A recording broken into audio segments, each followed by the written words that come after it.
Good morning friends. आज हम सीखेंगे एक कंपनी को कैसे बंद किया जाता है। बीइंग ए सीएस, अगर आपको नहीं पता कि एक कंपनी को कैसे खोला जाता है और एक कंपनी को कैसे बंद किया जाता है, how to open incorporate a company and how to strike off a company, then it is a little bit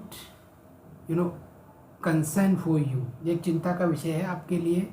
तो without wasting time I am taking you to the provision of Companies Act 2013 in regard to removal of name of companies from the registrar of companies. It covers under chapter 18 of the Companies Act 2013. यह section 248 है। इसी के regarding में कुछ बताना चाहता हूँ आपको।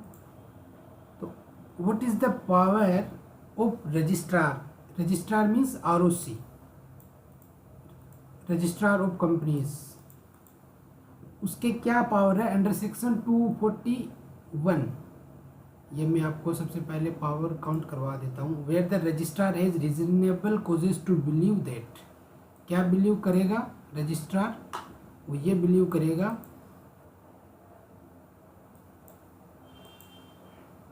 ए company has to fail to commence its business with in 1 year of incorporation. अगर आज इनकॉर्पोरेट कर लिया आपने कंपनी और आज से विद इन 1 ईयर आपने कोई भी कमेंसमेंट नहीं किया business, indirectly we can say INC 22A file नहीं किया है to commencement of the business, तो अगर ROC को ये पता चल जाता है कि आप कमेंसमेंट ऑफ बिजनेस करने में फेल हो और आपने INC 22A फाइल नहीं किया, तो कंपनी खुद शो मोटो एक्शन ले सकती है कि आपकी कंपनी को स्ट्राइक ऑफ कर दे।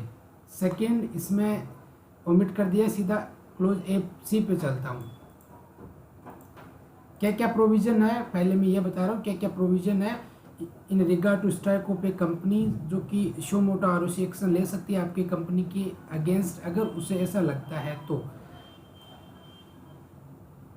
एक company is not carrying on any business, कोई भी बिजनेस नहीं चला रही है, न कोई ऑपरेशन चला रही है for 2 immediately preceding financial year and has not made any application within such a period for obtaining the status of dormant company.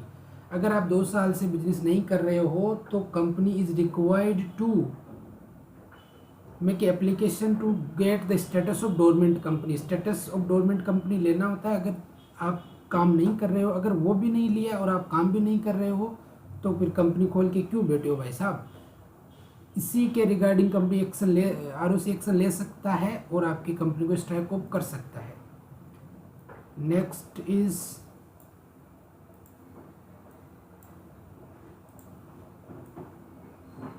The subscriber to the MOA has not paid the subscription money which they had undertaken to pay at the time of incorporation of a company and a declaration to this effect has not been filed within 180 days of its incorporation under subsection 1 of section 10A।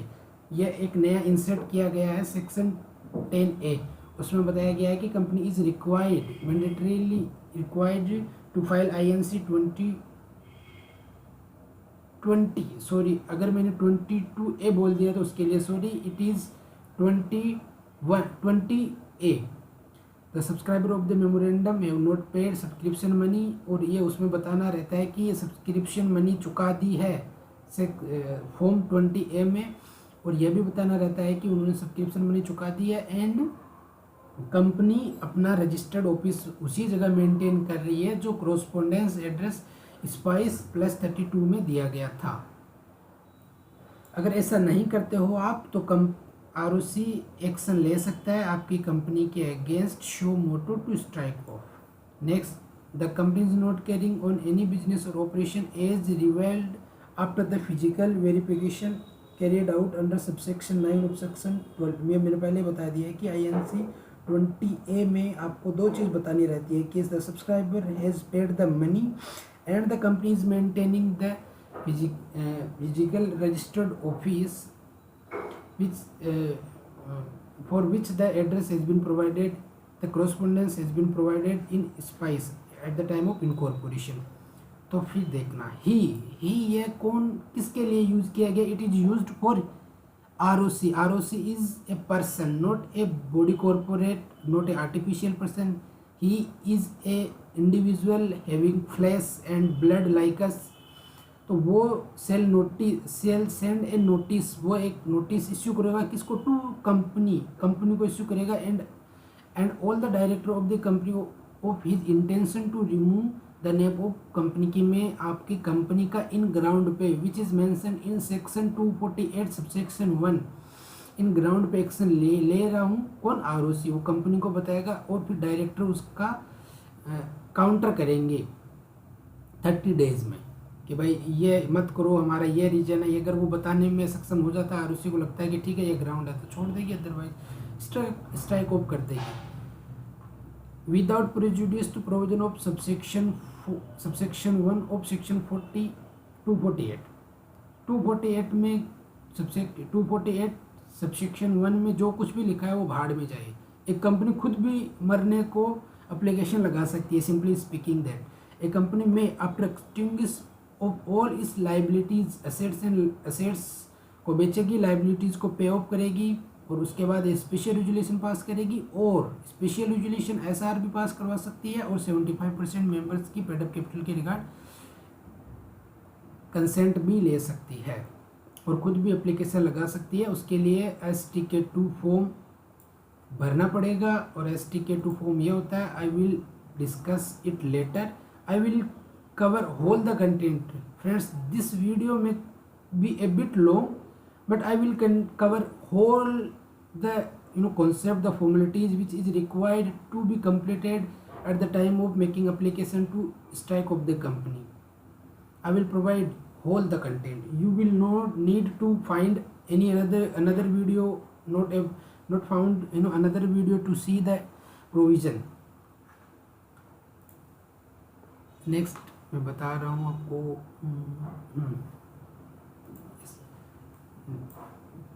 Let's move forward.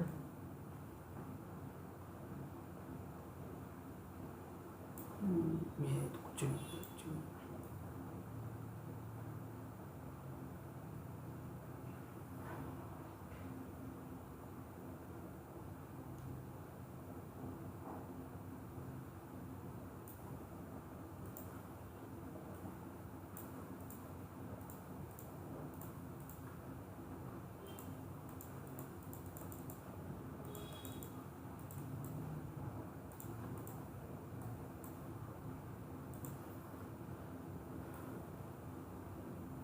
provided that in case of a company regulated under special act, अगर special act के अंतर्गत आपकी कोई company regulate कर रही है तो उसको एक NOC भी देनी पड़ेगी।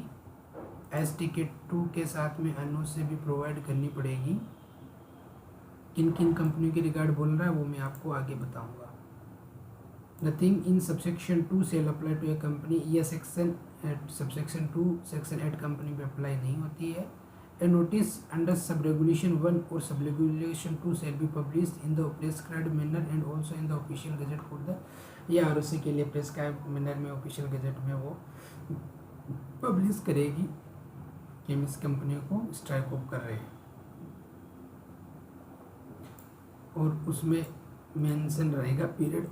अगर वो पीरियड एक्सपायर हो जाता है, उस पीरियड के अंतर्गत जिसको भी कोई ऑब्जेक्शन हो, ही और सी में file appeal against the company, file A petition against the company with in the prescribe time. अगर वो उसके अंतर्गत नहीं होता है, प्रिस्क्राइब टाइम के अंतर्गत आप अपील नहीं कर पाते हो तो कुछ नहीं, फिर बाद में कुछ नहीं होगा। The company shall stand dissolve हो जाएगी कंपनी, बस।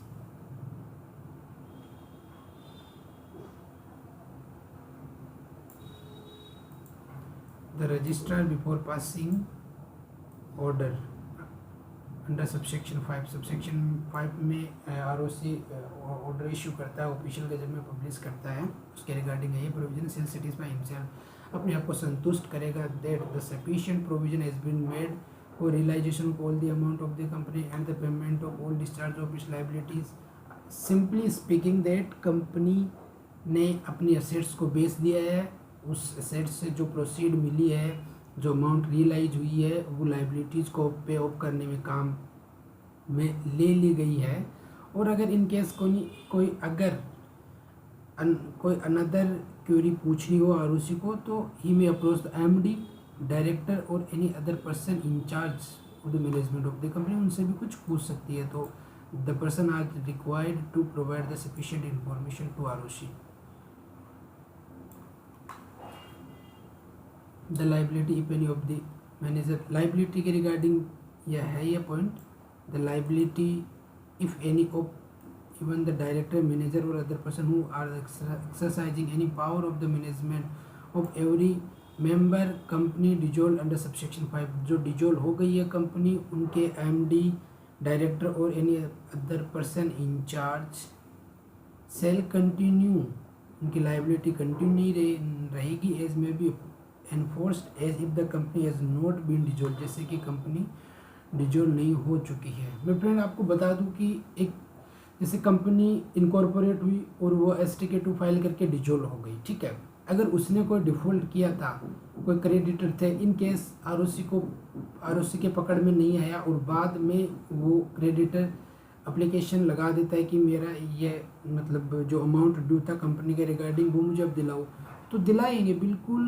कंपनी को एग्जिस्टेंस में मानते हुए कंपनी से वो प्रोसीड रियलाइज करेंगे और उसको चुकाएंगे। नथिंग इन दिस सेक्शन से affect the power of the tribunal to wind up a company, tribunal के पावर को ये सेक्शन 248 अफेक्ट नहीं करती है, वो तो स्ट्राइक ऑफ कर ही सकती है। तो ये थे प्रोविजनल कंटेंट था ये लॉ का, कंपनीज एक्ट का, जो चैप्टर 18 में कवर होता है। और now I am telling you the rules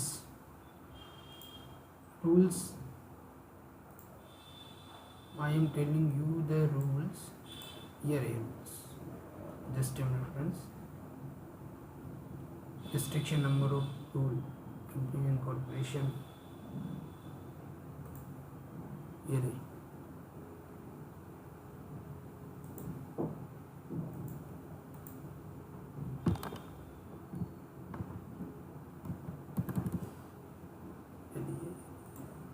Just a second. Involve of the name of the company, go section 248 के रिगार्डिंग रूल ये है। Involve of the name of the, या आप ऐसे रूल्स को भी सर्च कर सकते हो अगर आपको कुछ रूल देखने हैं। Removal of name of the companies from the registrar on suo moto basis, the removal of the registrar may remove the name of the company from the registrar of company in term of subsection, ये पहले मैं आपको बता ही चुका हूँ। अगर कोई देख लेते हैं, कोई कुछ छूट ना जाए। कंपनी शो मोटो इन कंपनियों को स्ट्राइक ऑफ नहीं कर सकता है, क्योंकि इनके रिगार्डिंग मैं आपको बता देता हूँ। मैं ऐसा सोच रहा हूँ कि वीडियो ज़्यादा लंबा ना हो जाए, बट अगर आपको कंटेंट पूरा चाहिए तो वीडियो लंबा होएगा ही, definitely, no issue. Listed company को स्ट्राइक ऑफ नहीं कर सकती है, और any company that have been delisted due to non compliances, क्योंकि कोई नॉन कंप्लायंस कर लिया और उसको डिलिस्ट कर दिया है। डिलिस्ट करना एक अलग चीज़ होती है, स्ट्राइकिंग ऑफ करना एक अलग चीज़ होती है। वेनिसिंग कंपनी वो होती है जिसके प्रमोटर आइडेंटिफिएबल नहीं है, और ऐसी कंपनी को भी स्ट्राइक ऑफ नहीं कर सकते जिसके रिगार्डिंग इंस्पेक्शन, इंक्वायरी, कोई क्यूरी, कोई ऑर्डर दिया गया हो, और तो वो उन कंपनियों को स्ट्राइक ऑफ नहीं कर सकती। और उन कंपनियों को स्ट्राइक ऑफ नहीं कर सकती जिनका रिस्पॉन्स उन ऑर्डर के खिलाफ और कंप्लेन के खिलाफ अभी देना बाकी है। और ऐसे कोई कंपनी जो प्रोसिक्यूशन में चल रही है उसको भी स्ट्राइक ऑफ नहीं कर सकती है। और जो कंपाउंडिंग ऑफ ऑफेंस में कंपाउंडिंग ऑफ ऑफेंस उसका चल रहा है तो उस कंपनी को भी स्ट्राइक ऑफ नहीं कर सकती है। जो पब्लिक से पैसा ले रही है, एक्सेप्ट किया है क्योंकि उसमें पब्लिक का इंटरेस्ट इन्वॉल्व हो जाएगा, उसको भी नहीं कर सकती है। जिसके सेट्स पे चार्ज क्रिएट किया गया है and the satisfaction is yet to be made, अभी CSG4 फाइल नहीं किया गया है उन चार्ज के अगेंस्ट में, जो इन कंपनियों को ROC स्ट्राइक ऑफ नहीं कर सकती है। एप्लीकेशन आपको लगानी है, यह application for removal name of companies. STK2 जो भी मैंने दिखाया था आपको विद 10,000 फीस लगेगी इसके साथ में। और provided that no application in STK2 shall be filed by a company unless it has filed overdue. आपके जितने भी ड्यू हो चुके हैं फाइलिंग वो तो आपको मैंडेटरी करनी ही पड़ेगी before you approach ROC to strike of your company. You have to mandatory file the due return, whether it is AOC4, whether it is MGT7 or MGT7A, whichever is applicable to you. AOC4 CFS, AOC4 XBRL, whatever form and whatever return are due in respect of your company, you have to mandatory file that forms before approaching ROC, before filing STK2 form.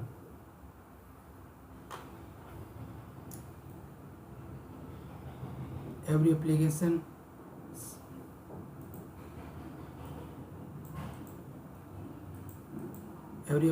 Under sub rule shall be filed with NO.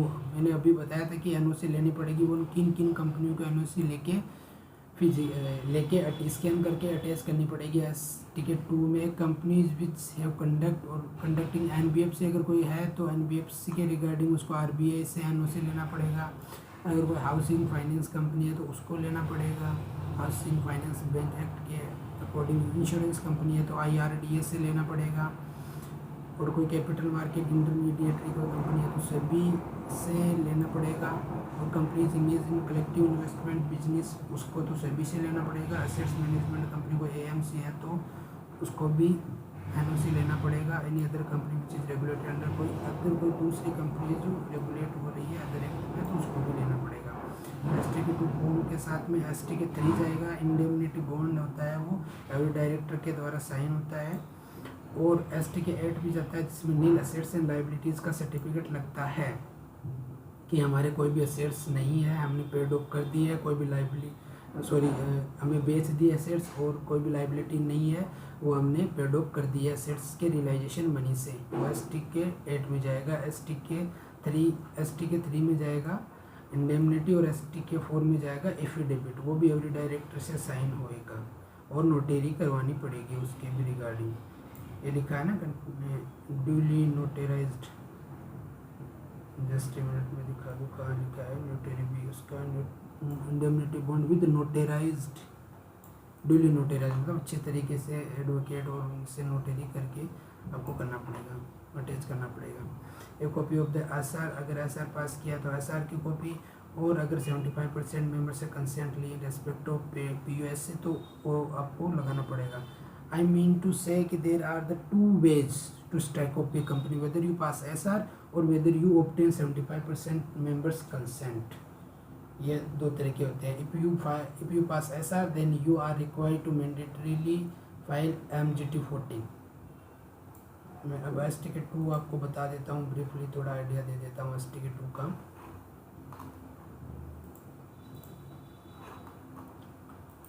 Just a minute friends। STK2 here is the STK2 form। यहाँ आपको सिन डालना रहेगा company का। सिन डाल के आप prefill करोगे, जैसे ही सिन डाल के प्रीफिल करोगे तो अपने आप इंफॉर्मेशन आ जाएगी कंपनी की ईमेल ID आ जाएगी। Date of incorporation of company आ जाएगी। Whether the company is listed तो अगर लिस्टेड है तो यस करो, और नहीं लिस्टेड खुद तो अप्लाई कर सकती है बट ROC लिस्टेड कंपनी को स्ट्राइक ऑफ के रिगार्डिंग 248 सबसेक्शन 1 में स्ट्राइक ऑफ नहीं कर सकती है। खुद STK2 फाइल कर सकती है सबसेक्शन 2 में। Whether the company has been delisted तो यह अल्टरनेटिव आप अपने हिसाब से चूज कर सकते हो। Weather the company is regulated by sectoral, अगर सेक्टोरियल से आप यस करोगे तो वो NOC मांग लेगा। ये देखो मैंने आपको बताया भी था, नो करोगे तो नहीं मानेगा। Because our company is not regulated by special act. Brief description main object में आपको क्या डिस्क्रिप्शन है, MOA में आपको क्या आपकी बिजनेस एक्टिविटी है, कंपनी के कितने डायरेक्टर CEO है, उनकी आपको डिटेल देनी पड़ेगी। ये देखो सभी सभी डायरेक्टर्स की COE की सबकी इंफॉर्मेशन देनी पड़ेगी। अगर कोई लिटिगेशन है तो वो भी बताना पड़ेगा। यस करते हो टैब खुल जाएगा, इसमें आप इंफॉर्मेशन डाल लो। नो करोगे तो कोई लिटिगेशन चलिए ना, सिंपली हमारी company is not under any litigation, तो आप नो सेलेक्ट कर दो। ये डायरेक्टर जिसको भी आप ऑथोराइज कर रहे हो, कौन से रेजोल्यूशन से कौन से डेट को कर रहे हो, और इसमें आपको क्या क्या देखो अटैचमेंट लगाने पड़ेंगे। Statement of account showing the assets and liabilities of the company made up to a date not more than 30 days. STK 8 है जो 30 दिन से पुराना नहीं होना चाहिए। अगर आप आज एप्लीकेशन लगा रहे हो, आज से प्रीवियस 30 डेज के भीतर की ही डेट का STK 8 लेना पड़ेगा आपको। चार्टेड अकाउंटेंट देगा वो, जिसमें नील एसेट्स एंड लाइबिलिटीज रहेगी। BR पास करेंगे, उसके लिए केम एप्लीकेशन फाइल करेंगे, ये डायरेक्टर एप्लीकेशन फाइल करेगा और इसका DSC लगेगा। कॉपी ऑफ SR, देखो SR अगर पास करे हो तो SR, अदरवाइज कंसेंट ले रहे हो तो कंसेंट फाइल करनी पड़ेगी। STK 3 फाइल करना पड़ेगा, STK 4 फाइल करना पड़ेगा मैंडेटरी। ये अदर अटैचमेंट ऑप्शनल है, इसमें कुछ लगा सकते हो तो आपके हिसाब से लगा देना। डिजिग्नेशन है जिसमें डायरेक्टर का, DSC मैनेजर का, CS का, CFO, CEO इनका लगा के आप सेटिस्फाई कर सकते हो। The form is certified by CA, CS, CMA in practice, तो उसका वो सर्टिफाई करेंगे। और मैं आपको ये प्रोविज़न भी दिखा दूँ कि कौन कौन सर्टिफाई करेंगे।